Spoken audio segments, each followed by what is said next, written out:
Hello my loves, welcome back to Zeke's Lunchbox. It's been a hot minute, but I'm back. Today we're going to go through the 4 kings in the tarot card project that I am working on. If you're new here, or if this is your very first video here, I'm working on a tarot card project. I've got a playlist down below that documents the whole process. It's been a really long time in the making, but we are at the tail end of the project. I believe there's about 20 more cards left. I know it sounds like a lot, but trust me, compared to 78 cards, it's definitely at the tail end of the project. Before we get into that, however, I do want to let you guys know that I have recently been approached by Class 101, who are a learning platform specializing in creativity. I am proposing to teach a class on their platform all about color. I've wanted to teach a class for a really long time, but taking that initiative was a little bit too much work for me in the past, and working with Class 101, it just seems like a really good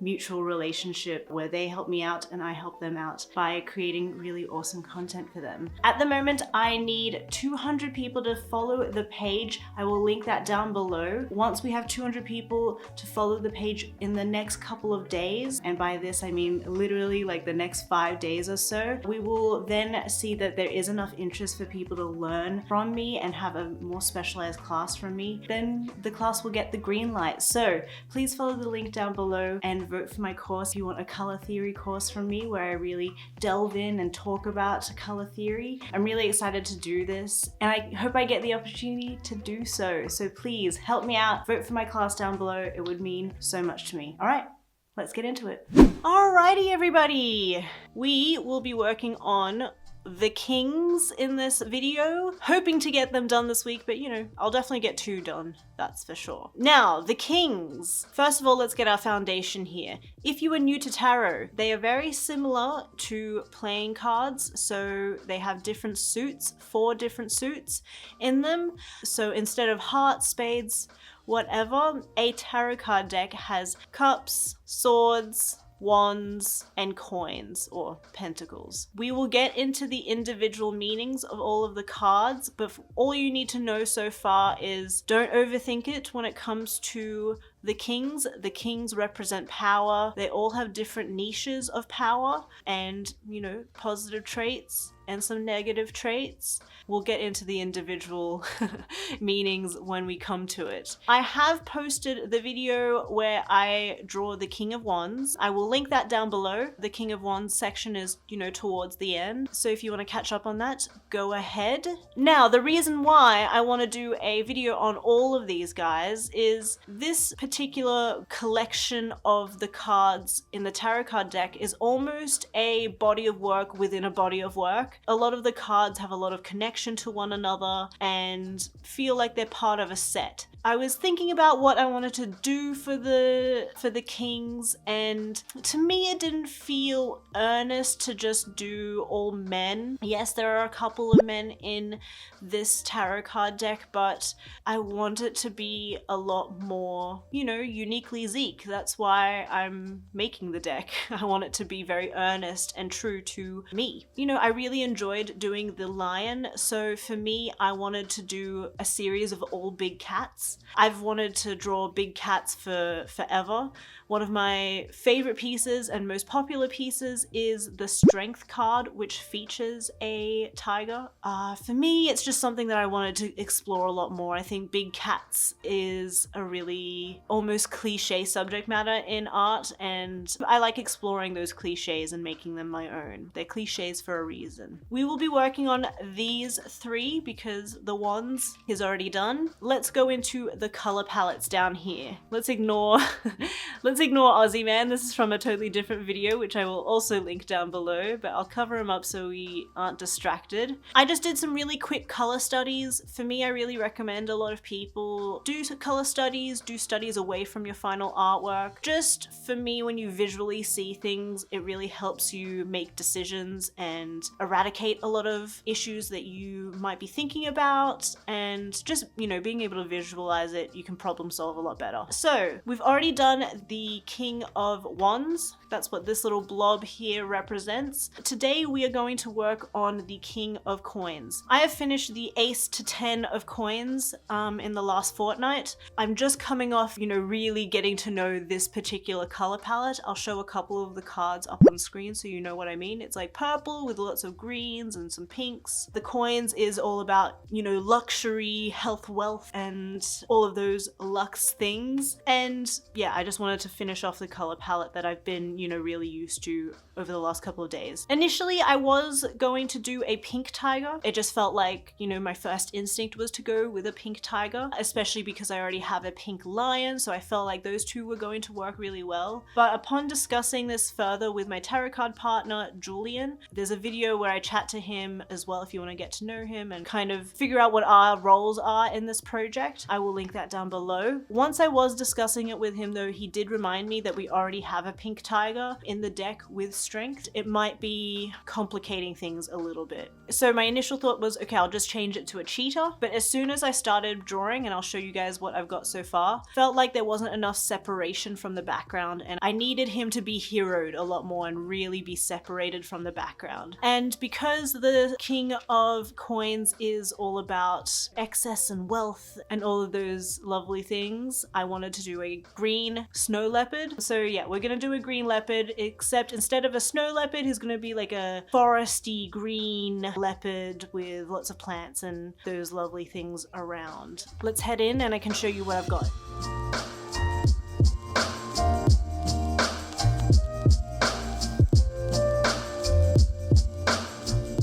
Alright, so this is what I have so far. Very, very early stages. As you can see, because he is green, he is really separated from the background, and I'm just trying to hero him as much as possible. I'm just working out the silhouettes, his face shape, very similar to the King of Wands. I'm going to split him in the middle as well. Right now he's just painted as a whole because it's obviously easier for me to work it out that way. I also have a symmetry tool just in the middle here with Clip Studio Paint, which is the program that I'm using. For me, it just helps me get something down really quickly and get my foundations down as fast as possible, and then I'll start to tweak and make things a lot more asymmetric so it feels a lot more organic and not so stiff. Things I definitely want to achieve are a really good stern expression but kind of a mild smirk. Expressions are something I'm really trying to work a lot further on, and I haven't mastered them in any way, but I'm acknowledging that's where the issues are, and I'm hoping that I can make his expression not so cold and stern, but at the same time it does work with the personality of the king. Other things that I want to put in there are obviously a couple of plants. I've got a bunch of other plants that I've already drawn that I can pull from into this card, and I want to put obviously a coin in there, and then also some grapes, which represent a lot of wealth and prosperity.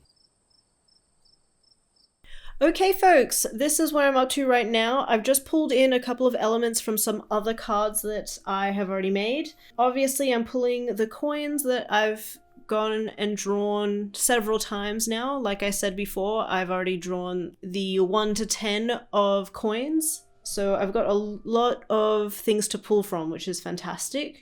Some may say that's cheating. I say it's working smart. I think, if you guys are new here, it's taken me it's been 3 years now of working on this project. I'm just trying to be as efficient as possible. Each card still requires a lot of tailored drawing and, lots of new elements. All right, so I've turned off the background and inverted the colors here so we can see things a little bit more objectively. This routine really helps me make decisions when it comes to making artworks and really think about the composition, look at it, before I go any further with like rendering any elements. I really want to make sure that my silhouettes look good, and also I can see if it looks good zoomed in and then also zoomed out, so I can really be quite objective with it all. I am really liking this like upside down teardrop shape that I've got going on with the piece currently. I am feeling like it's a little bit empty in these corners, but I'm not going to focus too much there because I do want to make sure,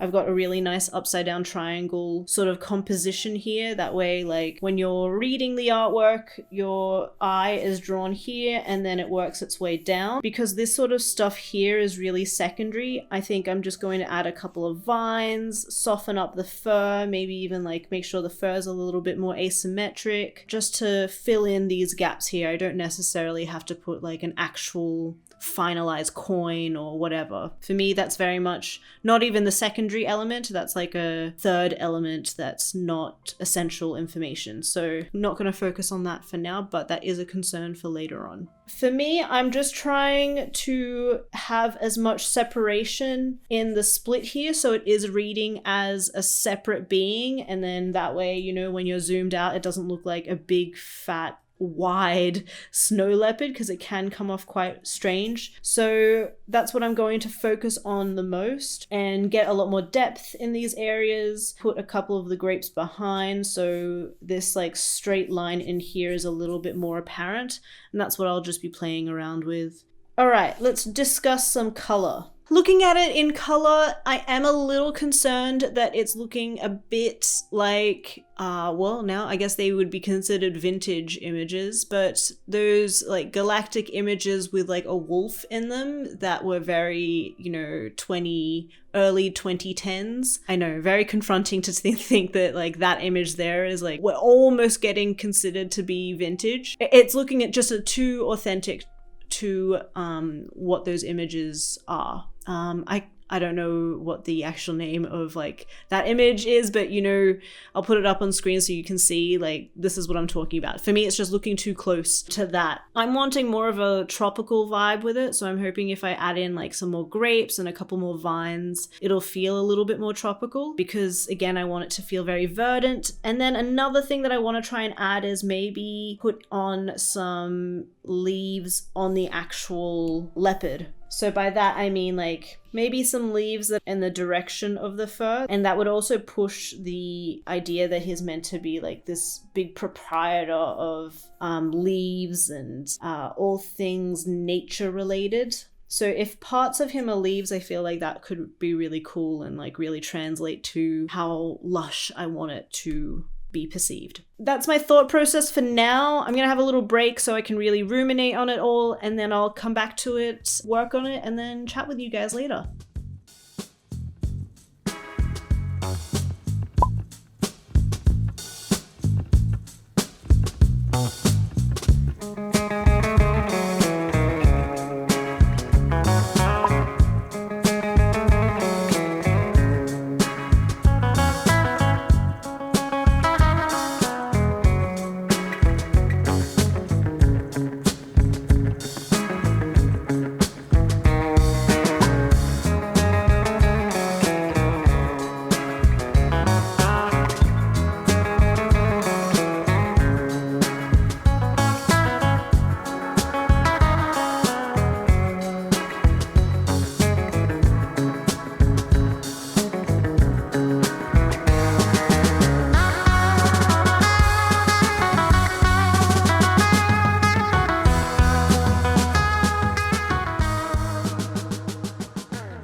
Hello everyone, good morning. Yesterday I finished the King of Coins, which was good. I have been averaging with the Minor Arcana cards over a span of 2 days, which is a lot better than when we were working on the major cards. I feel like I'm so in the mix with everything, I forget to like contextualize, like I'm making the minor cards so much faster than the major cards. So I'm really hoping that everyone's happy with the progress. I'm feeling a lot better with the progress of everything, and it's got some good momentum right now. I used to paint the major arcana cards with acrylic, and that would take me like 2 weeks to just do one card. So now squishing all that time down to, you know, having cards take about 2 days, 2 to 3 days.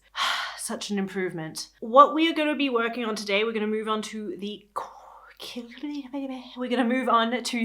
King of Swords. I have this Three of Swords card, which was quite popular. I think it's an image that people find very recognizable. It's a pretty famous tattoo. I think there's a lot of tattoos that have that image on it. I will be using elements from this card to make the King of Swords. I already have the sword, so really it's very similar to the King of Coins. I have all these elements that I just need to place together. I was tossing up whether or not to draw in my sketchbook just to give you guys a little bit of visual interest and mix up everything so you're not just looking at a black screen and just me drawing on the tablet. But you know what? I really need to prioritize this project, and unfortunately that does have to take a toll on videos and quality of the videos. It's just what has to happen. I think it's fair to tell you guys, like, that's just what has to happen for the next couple of months. I need to prioritize the project first and foremost. It's what I get the most out of. So like I mentioned yesterday,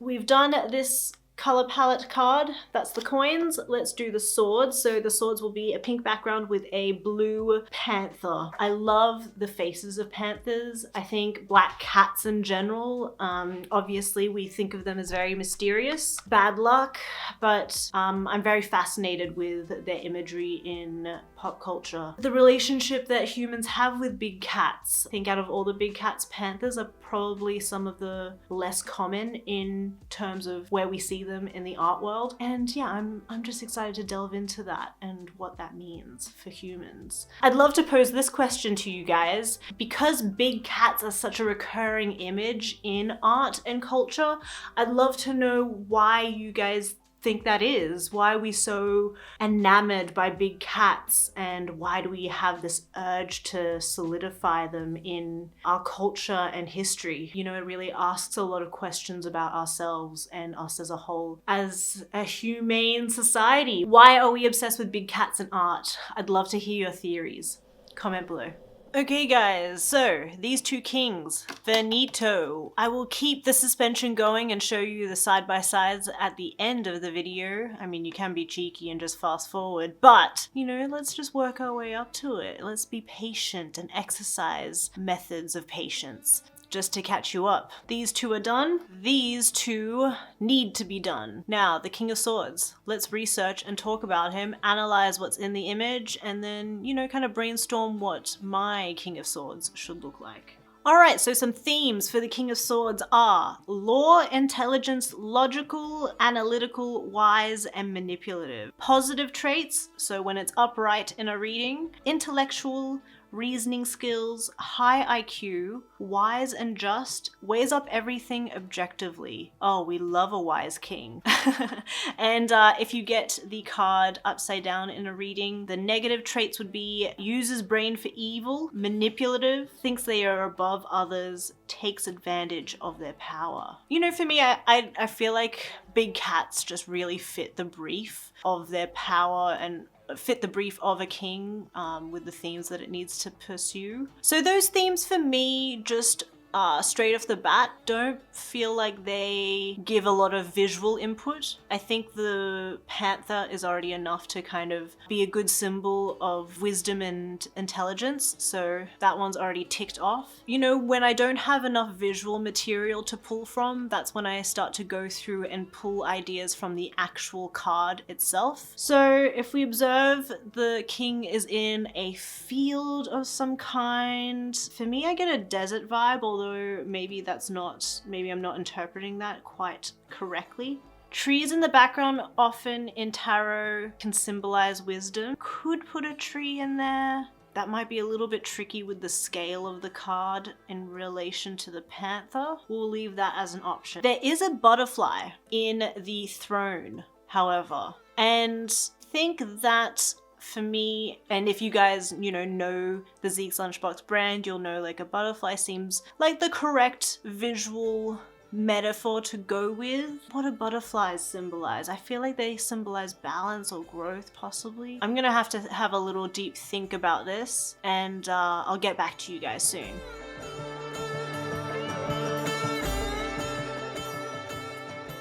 Okay everyone, so this is what I have so far. I'm loving how super symmetrical this one is. The other two cards do have a little bit more asymmetry, so the lion with the lizard and then also the snow leopard with the coins feels like a little bit more dynamic in those cards, so that's my main concern with this one, that it's potentially looking too symmetrical and too stiff. But at the same time, I'm really loving the way that the butterfly is framing the eyes. These long tendrils here, the way that they're interacting and framing the eye is really cool to me. I don't know, this piece just feels super edgy. Like it really reminds me of, I don't even know what the trend is called, but it's like industrial goth. It's almost got like an ornate quality to it. You know, all of those graphics that are super chrome and it's got lots of old gothic text with chrome. That sort of trend in the graphic design world. That super NFT, hardcore, shiny look. It's kind of reminding me of that. So I'm really liking that part of it. But yeah, I do feel like some parts it needs like a couple of organic things in there. Maybe I was thinking maybe some thorns or maybe a bush. For me, it feels like it needs like a nature element, but I'm gonna leave that till the end and see. Because for me, my process is I put all the core elements in and then render those and then reassess, because you need to be able to see things visually in order to problem solve. So yeah, that's what I'm gonna do.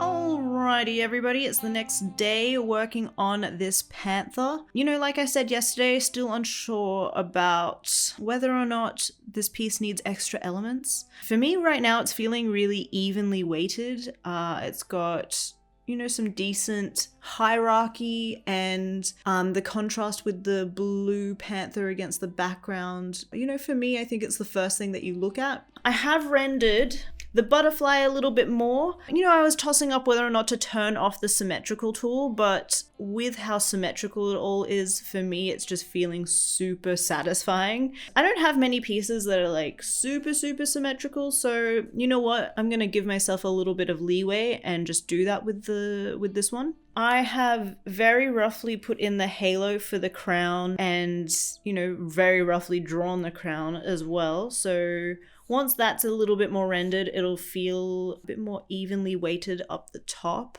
But at the same time, I'm also really liking this whole like Basquiat peeled back bare bones look as well. You know, if I had a bunch of other cards that had this, I would definitely keep it this way. I think it's a little bit late in the series to start experimenting with peeling back. It is something that I would like to experiment with more in the future. However, it's just really not fitting the brief and the continuity of all of the other cards. Just need to do the crown and then also the left side of the panther's face, and then I think this is honestly finished. You know, this project very much is about quantity, so I'm trying a lot harder to not put an insane amount of effort into each card. And also I think just as time goes on, I am getting more and more comfortable with just being brave enough to not have a really complicated piece. I feel a little bit more settled in my art practice, so you know, I feel like I don't have to prove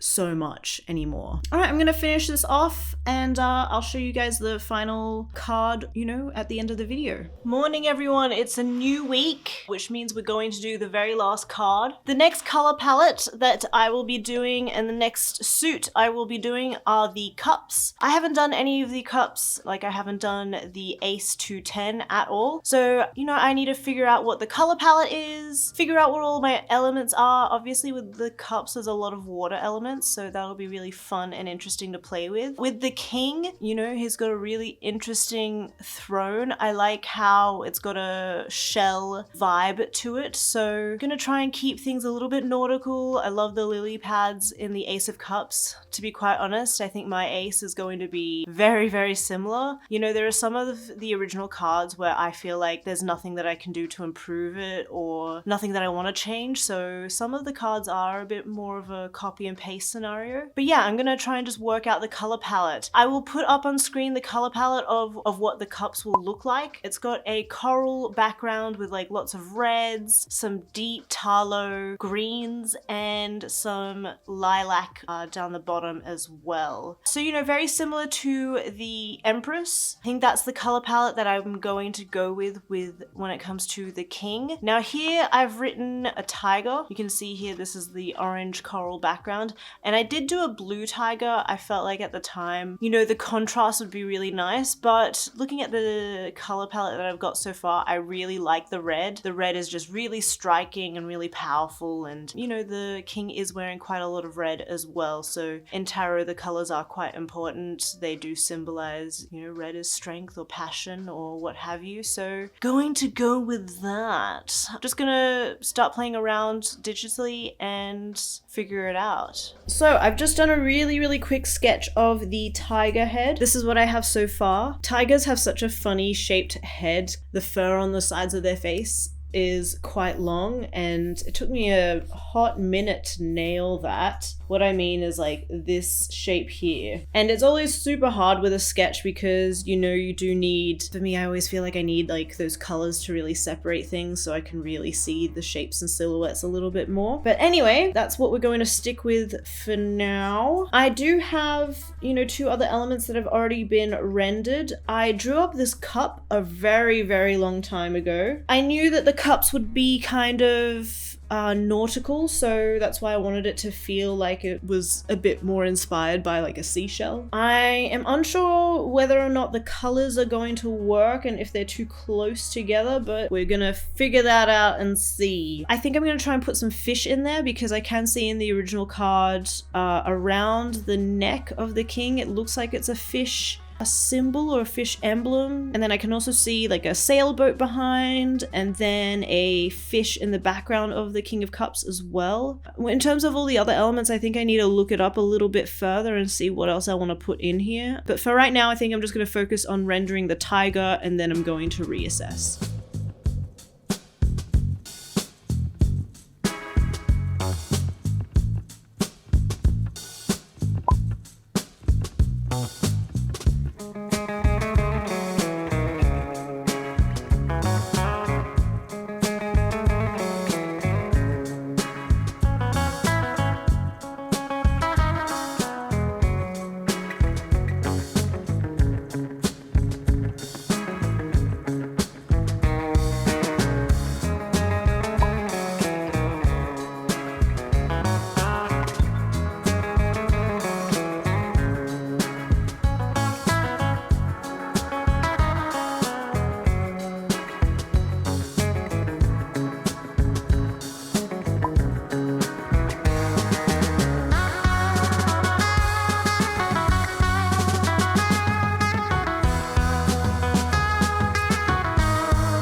Hello everybody, it's a new day and I'm finally getting around to finishing off this card, which is my goal for today. So I'm just experimenting with this card. There's intense construction next door, so if you hear anything, any yelling, any buzzing, I can't do anything about that, so please excuse that. I'm just looking at it compared to the other cards and it's just feeling very empty, and I'm just trying to figure out what elements I can change or anything that I can accentuate a bit further. And I realize that the cup just, you know, isn't right. It's right in the center of the composition, but it's not punchy enough. It's not extravagant enough, especially for a king. That's why I'm adding these like tendrils on the side here. I'm just trying to think of other ways to change the chalice, make it work better into the composition, make it interact with the space a little bit more. You know, the fish are intertwining around it, but it's not interacting with the king enough. So that's what I'm experimenting with here. I'm also adding some like little purple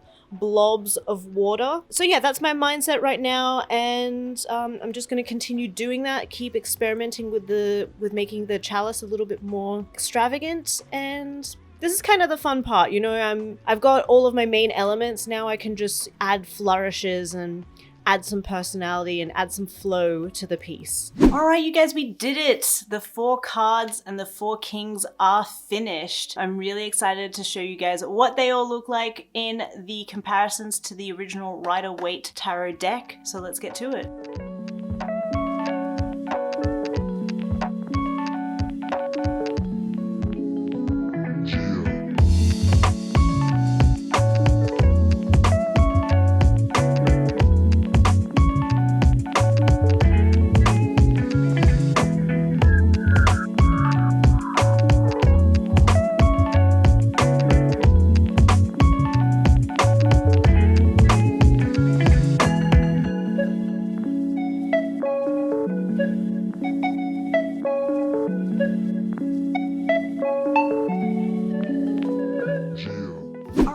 We did the 4 kings. I'm really happy with the way that they all turned out, but I want to know which one is your favorite. Is it the King of Swords, the King of Wands, the King of Cups, or the King of Coins? Comment down below. All right, you guys, don't forget to comment, like, and subscribe, and also don't forget to vote for my class down below. We only have a couple of days to make this happen. I know if every single one of you voted, it will take like maximum 15 seconds. You just have to follow, pop in your email, and that is it. It really helps me out, and it would mean a lot to me if we could get that done really, really quick. All right, you guys, I will see you in the next video. Catch you later. Bye.